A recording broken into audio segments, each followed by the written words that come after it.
Hello and welcome to Connect. I'm your host, Randy Shavilo.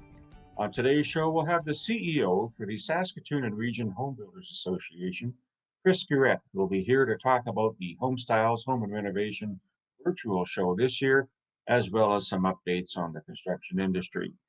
And as always, we'd like to connect with you.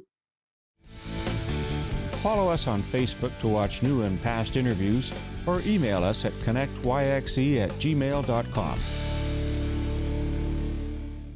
The HomeStyles show and Chris Guérette with the Home Builders Association is doing something different this year, and some of the numbers are also impressive that we're starting to see coming forward with the Saskatchewan tax credit on the renovations. Chris is the CEO for the Saskatoon and Region Home Builders Association, taking some time out of this crazy schedule to join us today.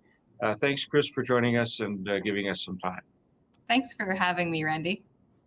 I want to talk a little bit about your organization. First of all, that will give us some depth into some of the facts and figures that you're seeing with the home builders.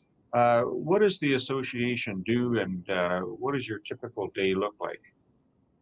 Yeah, well, we're the voice of residential construction. So we represent any company that's involved in the development of a home, from land development all the way up to building a home to offloading it to the homeowners or renters, right? So it's an interesting cycle, and we take care of all of that. And really, at the end of the day, to shorten that up, we say that nobody else defends affordability the way that we do, because we know if the erosion of affordability happens in our community, that impacts the entire economy, the entire local economy. So that's what we take care of. We're quite proud of that. And we have a number of projects with that in mind, including HomeStyles Home and Renovation Show. So when you look at, I guess, the residential component, does that just mean single-family homes, or is it duplexes and multiplexes, things like that, condos? Yeah, good question. We actually get that question a lot. When we talk about a home, we talk about any potential kind of home. And we talk about the housing continuum, meaning homes from the very bottom where people just need to get into a home, right? Social housing, right up to the other spectrum of just those luxury homes. Well, all of those homes need to be built in a community. And a community has a healthy housing continuum when there are many choices, many price points, and many amenities in that continuum. And so that includes single family homes, multi-units, apartments, all of that. But it also includes how to maintain your home, how to renovate your home. Because you know what, at the end of the day, housing in its own way is a type of infrastructure in our cities, right? So it's not owned by the city, it's serviced by the city, but collectively it is a form of infrastructure. You've said in the past, and I've known you for some time, but it's always an eye towards keeping good quality contractors and people with some credibility behind them in the building industry. What should people do when they're looking towards some renovations or an actual ground up build when they're choosing a contractor? Yeah, absolutely.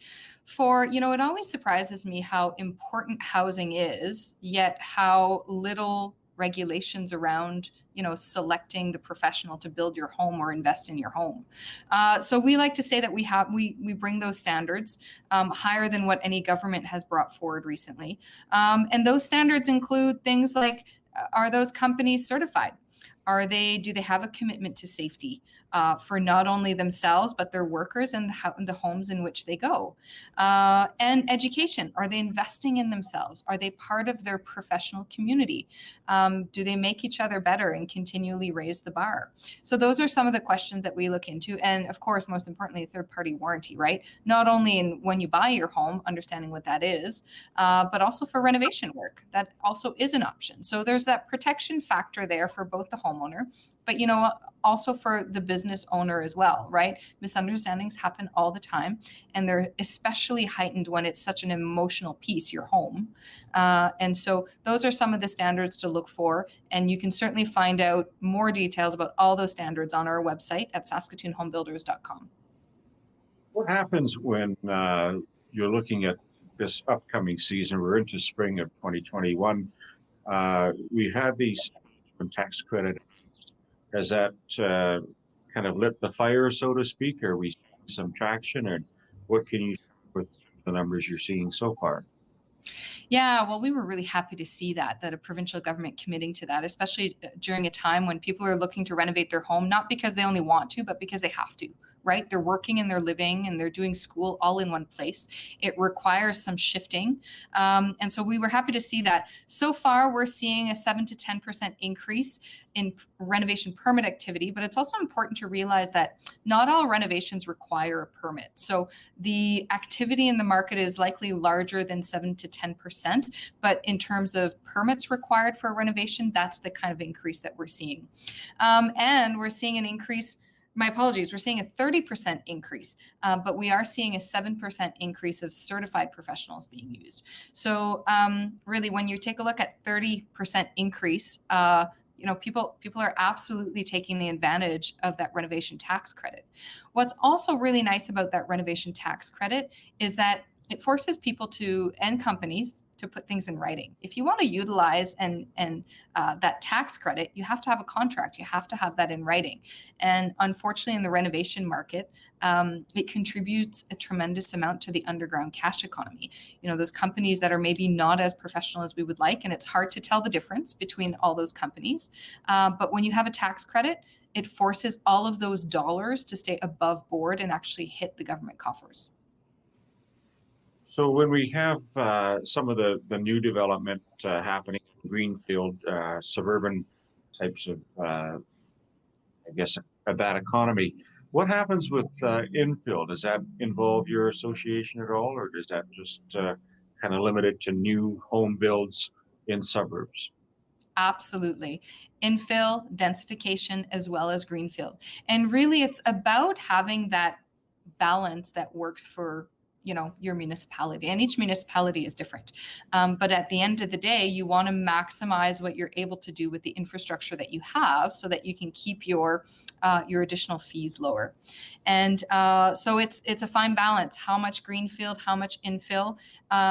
And you know what? I don't think there's a perfect answer. At the end of the day, it's a conversation that needs to happen at the political level. It needs to happen with the community. And you need both to be able to have efficient growth.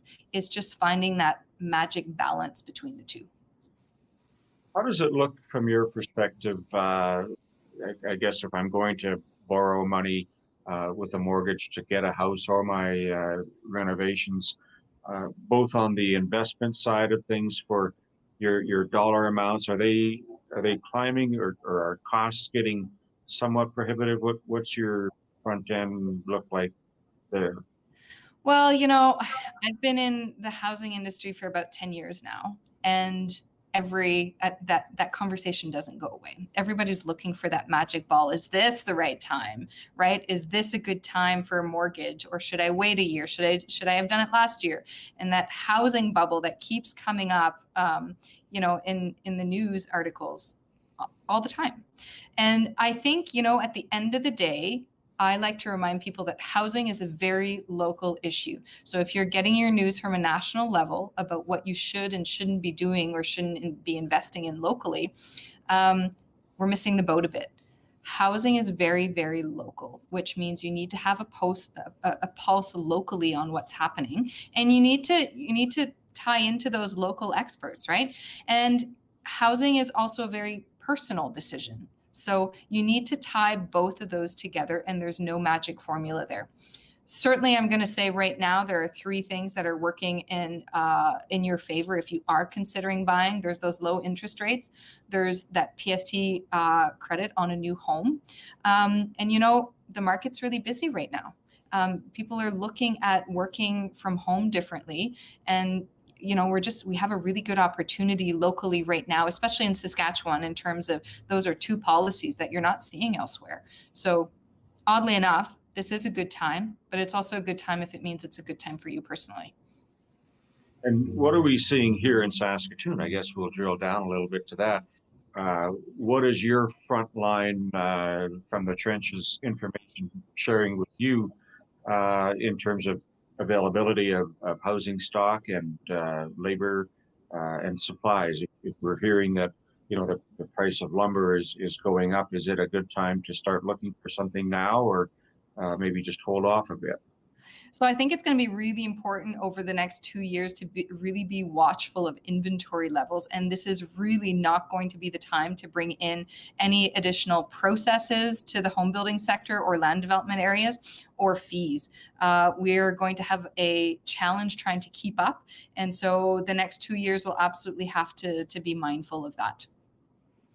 One of the rites of passage for spring is the HomeStyles Home and Renovation show, taking on a little bit of a different flair this year, but thank you for sticking with it and changing to accommodate us. Tell us about that and how we can participate in March. Yeah, well, HomeStyles is really known as that place to get your information for home renovations, right? And we felt it would have been such a big missed opportunity, especially given this tax credit, all the activity of many people looking to go online to get information about how to renovate their home, whether by necessity or pleasure. And really, we could be that solution as opposed to getting lost online and having a hard time determining, what is the right professional to choose. We could be that source. So our HomeStyles Home and Renovation show has gone virtual this year. It's exciting. It was risky at first, I'll be honest, right? But we're seeing some fabulous traffic online, more than anybody would have expected. We have about 100 exhibitors that stayed with us to do this. And really, if you want more information, it's kind of like an online show, except this year it lasts the entire month of March. It's free, and you can do it at any time from the comfort of your home, right? Early in the morning to late at night, it's available. And I think what the really cool part is this year as well is that online engagement, that social media engagement. So I'd encourage people not only to go to our website at homestylesonline.ca, but also to our Instagram page and our Facebook page. And, every day we have different takeovers. And every Saturday, our main stage with the Saskatoon Star Phoenix on anything educational and renovation continues. So every Saturday you can watch live or you can pick up the recordings as well. Chris, I want to thank you for the work that you're doing there, as well as the stick-with-itness that you're still bringing that show back for all of us to enjoy. Best of luck this coming few weeks, and hopefully we'll have a great season ahead of us. Thank you so much for what you do, Randy. Stay with us, folks. We're coming right back.